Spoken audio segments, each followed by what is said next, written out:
Good morning, everyone. Well, it's almost lunchtime here, but I wanted to do a review of the Go Dog Breeder Pro software. Our participants will get this for 90 days free. After that, it is $10 a month. I personally think it's a super good deal. It made my life a gazillion times easier in the summer when I had a lot of dogs on the ground. So I wanted to give you an overview of the system and what it can do. I will tell you, for us, we predominantly use the system for our contacts, our contracts, and our dogs. I will eventually, hopefully, get to update the vet visits and the deworming and all of that stuff, all of the extra stuff. But for now, that's where I'm at. Okay, so if you don't have to be in the software, which, if you don't have anything going on, you probably won't, you will get an email on a weekly basis of any updates. So particularly good for your heats, just to remind you when they're expected, when they're overdue. These guys are overdue because they're not really overdue. We don't know their cycle yet, but typically they go from 8 to 12 months. So I'm not too worried about these guys, but once we've got a couple actual cycles in the system, this will be relatively on target. So that's good. Okay, so from there, you can go to your dogs. You can look at all dogs. All dogs in the software are everybody that's added, your offspring, as well as your pedigrees. So when you're adding your pedigrees to the software, it will create the dogs. I've gone in and tried to find pictures from some of the offspring. Not always easy to do, but and I definitely have to update some of my puppies, because that's a puppy and I have lots of pictures of Barley. So my dogs, so this is my dogs only, regardless of whether they're co-owned. And I say that because if you look at breeding dogs, there's actually more in our program. Brenda and I share one dog, and she's got 2 dogs in BC that are hers, and I have 3 on my side. So our dogs are in our house with us. They're not in kennels. They're in a rather unique situation. So while we have a big program, we're divvied up so that it's manageable. So those are the dogs. Let's go ahead and take a look at Ivy. So here's Ivy. As you can see, I have some updating to do. She is microchipped. Her registration number, what her level is, if she's full or limited, any general descriptions, her breeding mom and dad, her ALC numbers, her physical attributes are over here, including her hips and elbows, which are actually completed. I just need to update the system. Carrier and clear. She's actually a carrier for CEA, which is a common eye disease in Border Collies. And you can go look at her pedigree and actually print this. There we go. Okay. And we print these and give them to our parents. So they're a little bit nicer to look at, especially if you can get all the pictures done, than a typical, pedigree. Up to you. We also have our pedigrees from American Border Collie Association and Canadian Border Collie Association. So this is just another version of that. You can decide what fields you want to include: coat genes, markings, anything like that. Any of the choice to use your own logo, so it's brandable. And those of you that know me in terms of branding, reputation, or reputation branding, anytime you can use your own logo, it's a value. So you can also have a signature if you want to sign off saying that to the best of your knowledge this is the correct pedigree. By all means, use that. Titles in red, so you can do whatever you'd like there. And then this will print out a really quite cute pedigree for you. And you can PDF this, send it to print to PDF, and put it in your documents. Okay.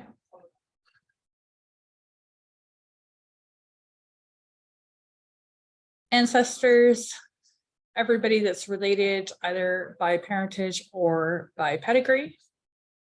Siblings. We actually have 2 of her siblings, so she has siblings in our system that are actually ours, and progeny. And this is everyone that's got a connection to her. Okay. Shows, I don't have any in here, but you can certainly add a show. You can add the title, the location. So you can put this in advance if you want it to come up on your dashboard. On the homepage, you can put in your events coming up. Club, again, all this stuff is repetitive. So once you have it in the system once, you will be able to pull it up. Judge, organization, if you're running with the CKC or the CKA, results, class, grading, and you can put your own notes in here. So I'm just going to cancel that. Okay. Breeding, which again, as I said, this is an area that we really do use the program for. So you can look at heats, and this is where I'm not sure, we must be looking at Ivy still. So she's actually in heat right now. I need to update hers. And there's a previous litter. Health. Again, I don't use this. I would love to. I just have to have time to update it all. But you can update vaccination records, your worming program, vet visits, health tests, genetic tests. Her genetic tests are in the system. You'll see here she's a carrier for CEA. And again, that just means that mating is important to have genetic health testing so that you're not mating 2 carriers. Okay. Genetic data, her coat color. In the breeding, you can do forecasting actually in the genetic area. So that's kind of cool as well. Let's just see here. So while we're in here, we'll go there. So again, not everyone is concerned about color. However, I will say this. Let's use Tessa, for example. Tessa is EE red.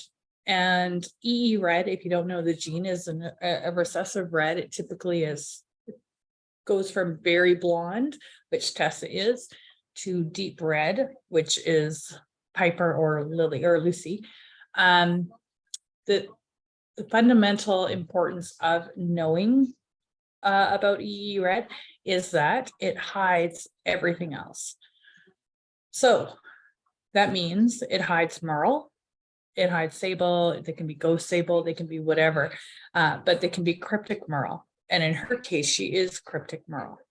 So if I put her with, let's put her with Essential Silver, who's our boy. And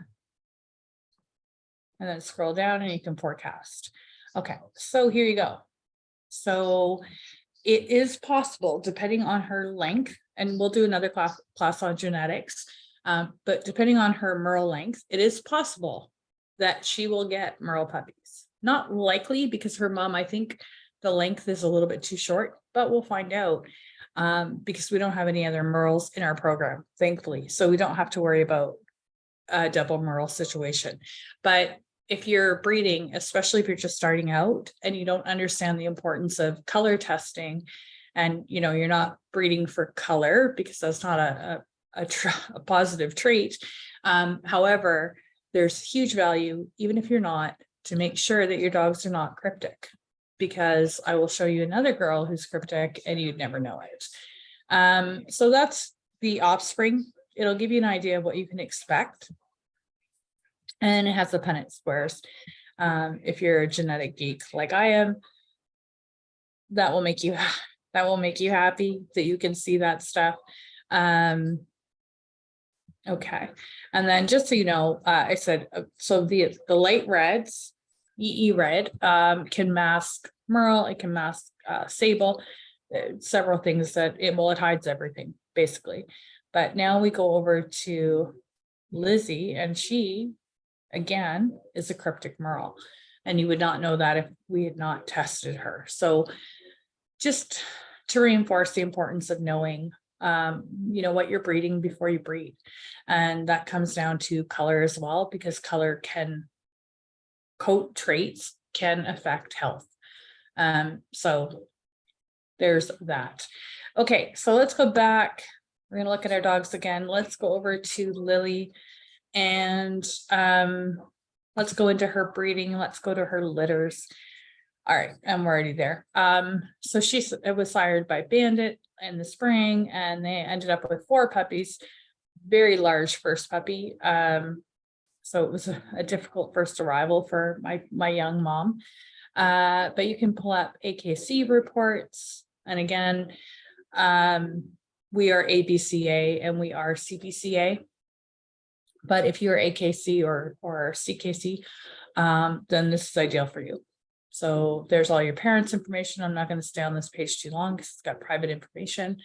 But you know, whether they are registered, limited registration, depending on your registry, and you can just submit that if you'd like. Okay, so AKC, there's that. And then I'm going to click on this.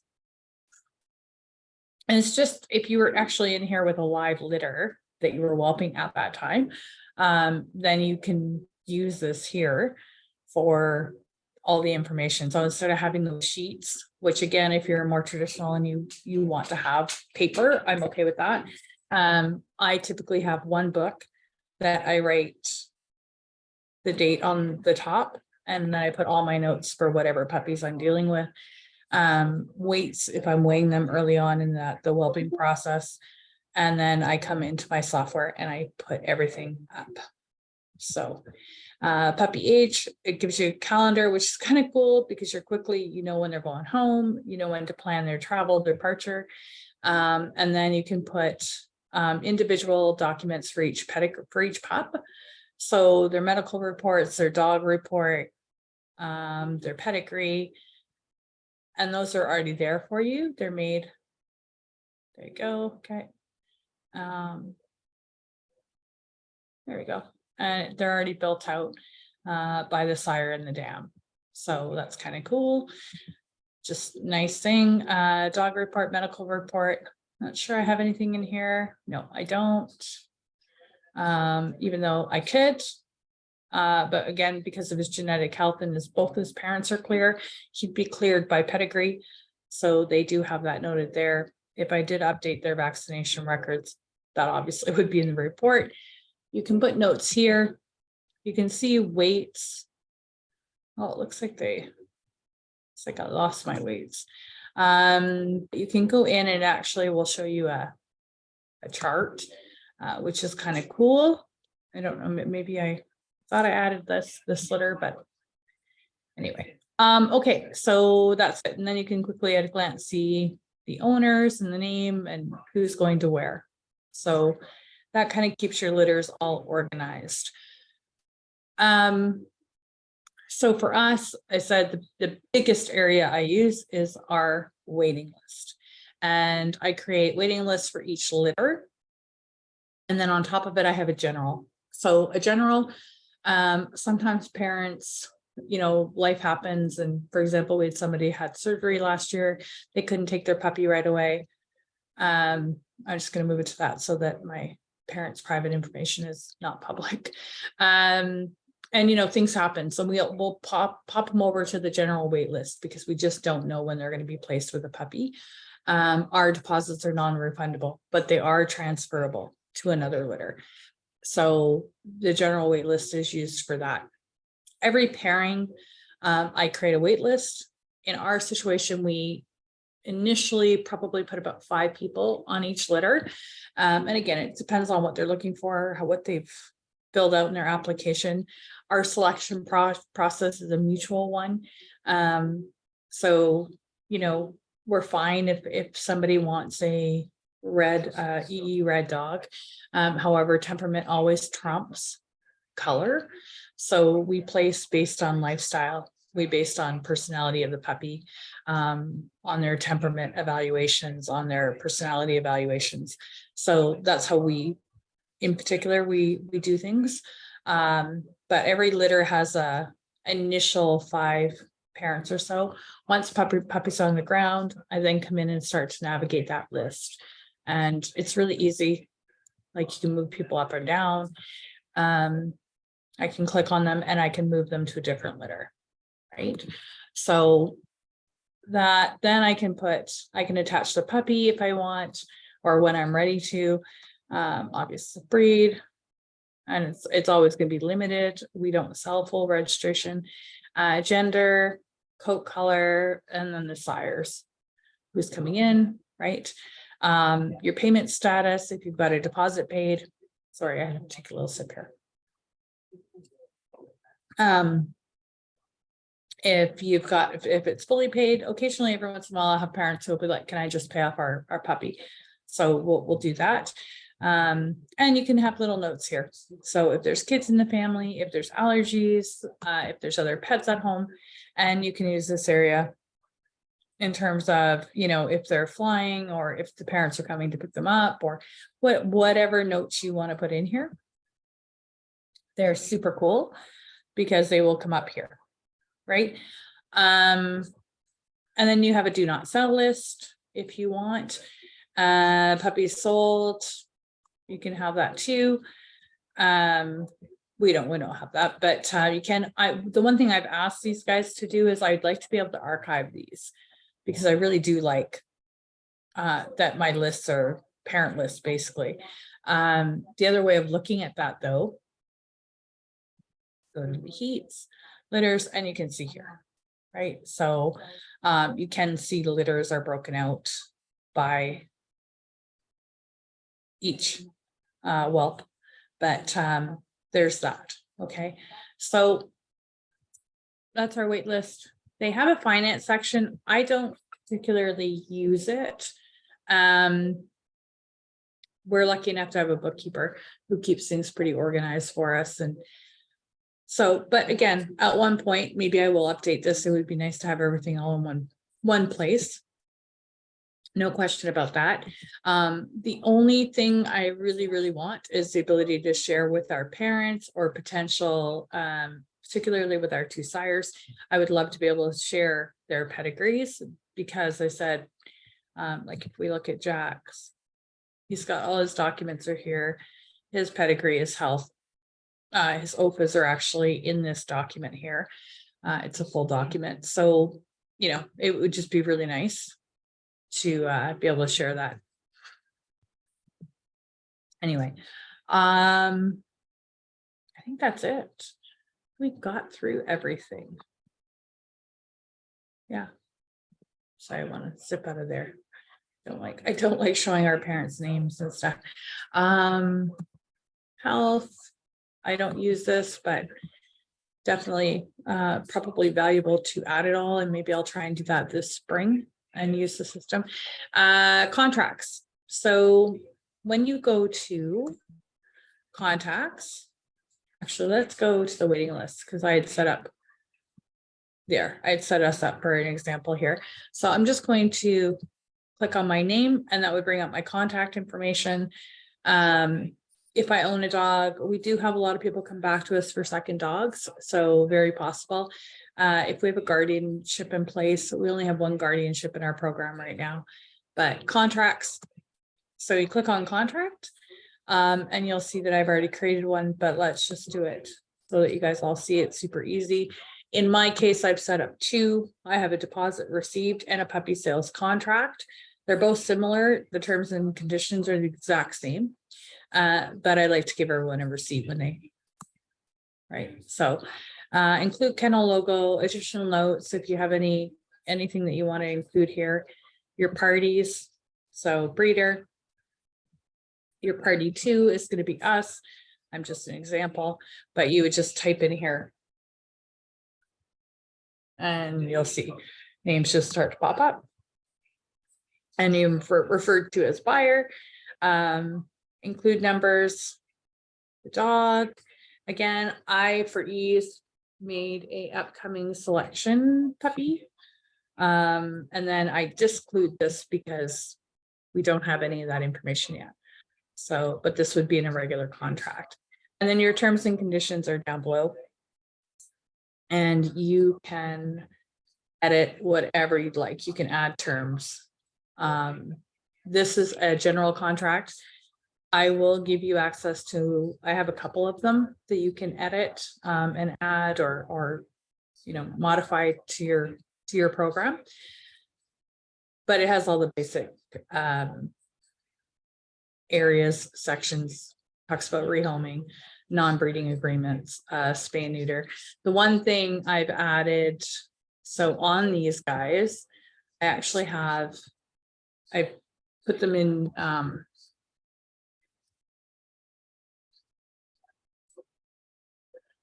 I have put them in our contracts when they went home last year. This will be standard now. So just quickly, I don't want to get into contracts right now. We'll get into it in another video. But in order for a contract to be considered valid, a couple things. Contracts are a meeting of the minds. That is the base law of contract law. You have to both clearly understand what you are signing and what you're agreeing to. So, and courts do not like to guesstimate fees or penalties. So every action should have a consequence. So in this case, when we're talking about breeding, we're very clear how much money we are going to want if you breed your dog on a non-breeding contract. And that is $25,000 per unauthorized breeding. So we make sure our parents are aware of the consequences and the cost of what to, engage in that.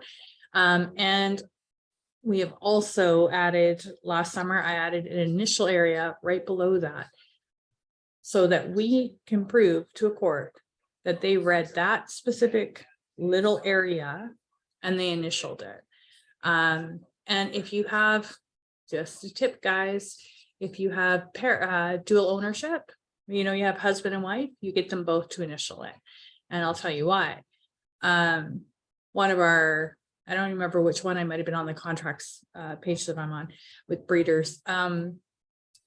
Somebody bred the dog and their argument was that the husband signed the agreement, they didn't read it, and they didn't know the consequences.